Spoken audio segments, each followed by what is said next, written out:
చూద్దాం. తిరుపతిలో home స్టేలో gang war సంచలనంగా మారింది. ఆర్టీసీ బస్టాండ్ సమీపంలోని చింతలచేనులో 2 హోమ్ స్టే నిర్వాహకుల మధ్య ఘర్షణ కలకలం. డెక్కన్ సూట్స్ హోమ్ స్టే నిర్వాహకులపై గరుడ హోమ్ స్టే యాజమాన్యం కర్రలు రాడ్లతో దాడి చేసింది.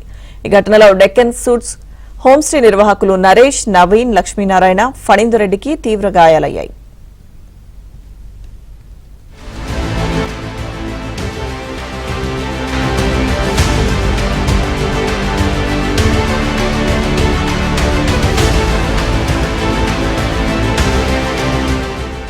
ఒక హోమ్ స్టేకు వచ్చే కస్టమర్లను మరొకరు లాక్కెళ్తున్నారని ఇద్దరి మధ్య వివాదం చెలరేగింది. దాడికి పాల్పడిన 7గురిని పోలీసులు అదుపులోకి తీసుకుని విచారిస్తున్నట్లు తెలుస్తోంది.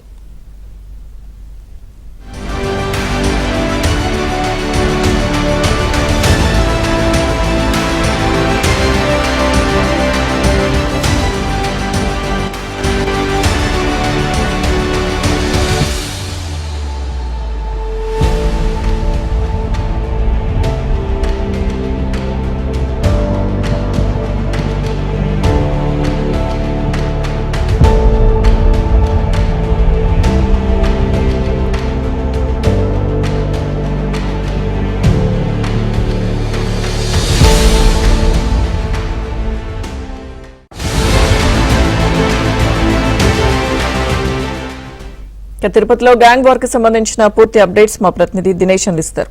దినేష్. లక్ష్మీదుర్గ మొత్తం మీద హోమ్ స్టే అనేటువంటి ఏదైతే ఒక పద్ధతి ఉందో దాని యొక్క విధి విధానాలు తిరుపతిలో పూర్తిగా మారిపోయిన పరిస్థితి. యాక్చువల్ గా హోమ్ స్టే విధానం అనేది స్థానిక పట్టణాల్లో ఉండేటువంటి లోకల్ కల్చర్ తో భాగంగా లోకల్ ఫ్యామిలీస్ తో కలిసిమెలిసి స్టే చేసి అక్కడ కుటుంబ సభ్యుల్లాగా తాము వెళ్లిన ప్రాంతంలో ఉండేటువంటి ఆధ్యాత్మిక ప్రాంతాలు కావచ్చు వాటిని సందర్శించాల్సిన పరిస్థితి. హోమ్ స్టే అంటే ఖచ్చితంగా ఆ హోమ్ స్టే నిర్వాహకుడి యొక్క కుటుంబం ఆ యొక్క హోమ్ స్టేలో ఉండాలి. అప్పుడు వాళ్ళ ఇంట్లో వీళ్ళు ఆతిథ్యం తీసుకున్నటువంటి భావన కలిగే విధంగా హోమ్ స్టేని నిర్వహించాల్సినటువంటి విధానం.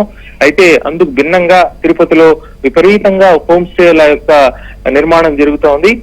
పూర్తిగా అసాంఘిక కార్యకలాపాలకి నిలయాలుగా హోమ్ స్టేలు మారిపోతా ఉంది.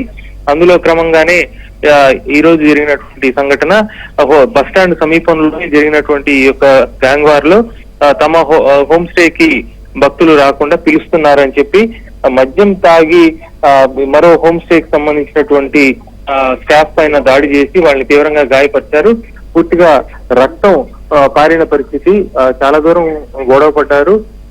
ఏదైతే బాధితులు ఉన్నారో ఆ హోమ్ స్టేలో అయితే కింద సెల్లార్ మొత్తం కూడా ఈ బాధితుల యొక్క రక్తంతో చాలా చోట్ల కూడా రక్తం మరకలు పడి ఉండే పరిస్థితిని చూస్తే ఎంత భయానకంగా కొట్టారనేది ఇక్కడ పరిస్థితిని చూస్తే అర్థమవుతోంది.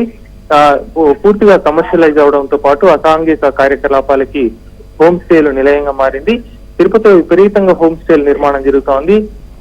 ఇండ్ల మధ్యలో కూడా ఈ యొక్క హోమ్ స్టేలు నిర్మిస్తున్నారు. అయితే యాక్చువల్ గా ఇండ్ల మధ్యలోనే హోమ్ స్టేలు నిర్వహించాలి కూడా.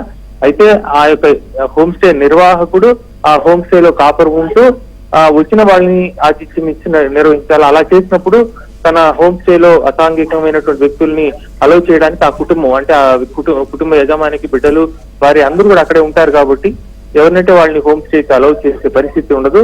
అయితే అందుకు భిన్నంగా తిరుపతిలో ఈ యొక్క అరాచకమైనటువంటి వాతావరణం విచ్చలవిడిగా నెలకొంది. దీన్ని కట్టడి చేసి అసాంఘిక కార్యకలాపాలు విపరీతంగా జరుగుతున్నటువంటి హోమ్ స్టేలని నియంత్రణలోకి తీసుకొచ్చేందుకు ఇమీడియట్ గా కూటమి ప్రభుత్వం చర్యలు తీసుకోవాలి. మరోవైపు ఆ విఐపి దర్శనాలకు సంబంధించినటువంటి సమయం కూడా తొందరలో మారిపోతా అది జరిగితే మరింత అసాంఘిక కార్యకలాపాలకు అడ్డాగా మారుతుంది. ఎందుకంటే ఇప్పుడు విఐపి దర్శనాల సమయం ఉదయం 10:30కు స్టార్ట్ అవుతుంది కాబట్టి తిరుపతిలో స్టే చేసి తిరుమలకు దర్శనాలకు వచ్చే పరిస్థితి ఉంది. కాబట్టి హోమ్ స్టేలో కొంతవరకైనా భక్తులు ఉంటున్నారు. అదే ఎర్లీ అవర్స్ కి గతంలో వైసీపీ గవర్నమెంట్ ఈ రకంగా కొన్ని హోమ్ స్టేల్లో డబ్బులు సంపాదించాలని చెప్పి ఆ యొక్క విఐపి దర్శనాల సమయాన్ని మార్చి ఆ వ్యాపార కేంద్రంగా వాళ్ళ యొక్క మనుషుల్ని మార్చుకున్న పరిస్థితి.